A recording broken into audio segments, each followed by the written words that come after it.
வாழைப்பூ பொரியல். இது வந்து ரச சாதத்தோடு சேர்த்து சாப்பிட்றதுக்கும் அருமையாக இருக்கும். பருப்பு நெய் பருப்போடு சேர்ந்து சாதத்தோடு சேர்த்து சாப்பிட்றதுக்கும் சூப்பராக இருக்கும்.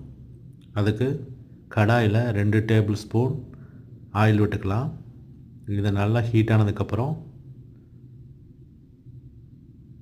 நல்லா ஹீட் ஆகி வரும். ஹீட் ஆனதுக்கப்புறம் 1 டேபிள் ஸ்பூன் கடுகு,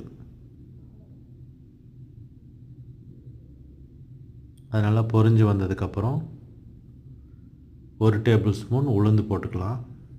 இது நல்லா வறுபட்டு வந்ததுக்கப்புறம் 1 டேபிள் ஸ்பூன் கடலைப்பருப்பு, 100 கிராம் சின்ன வெங்காயம், 3 காஞ்ச மிளகாய் எடுத்து நல்லா சேர்த்து நல்லா வறுத்துக்கலாம்.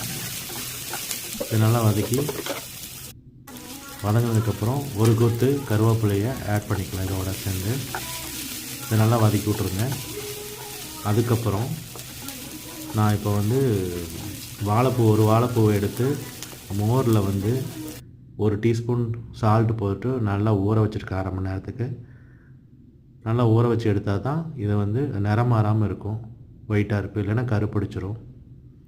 இப்போ இதோட சேர்த்து நல்லா வதக்கி விட்ருக்கலாம்.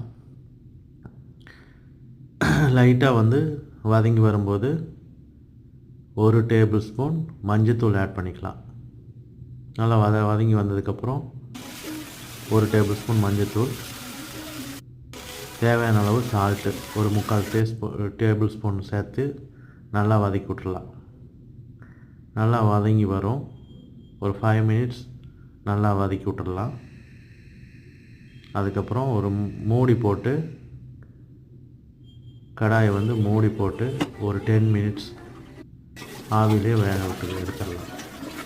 இப்போ சிறிது தண்ணி விட்டுருக்கோம். அதுக்கப்புறம் கிளறி விட்டுட்டு மறுபடியும் மூடி போட்டு ஒரு 5 மினிட்ஸ் நல்லா வேக வச்சிங்கன்னா நல்லா வெந்து வந்துடும். அதுக்கப்புறம் 2 பீஸ் தேங்காயை மிக்ஸி ஜாரில் சேர்த்து கொரகொரப்பாக அரைச்சி இதோட ஆட் பண்ணிக்கோங்க. ஆட் பண்ணி ஒரு 5 மினிட்ஸ் நல்லா வெந்து வந்துடும். வேணும்னா மூடி போட்டு ஒரு 2 மினிட்ஸ் விட்டிங்கன்னா நல்லா வந்துடும். இது நெய் பருப்போடு சேர்ந்து சாப்பிட்றதுக்கும் ரசம் சாதத்தோடு சேர்ந்து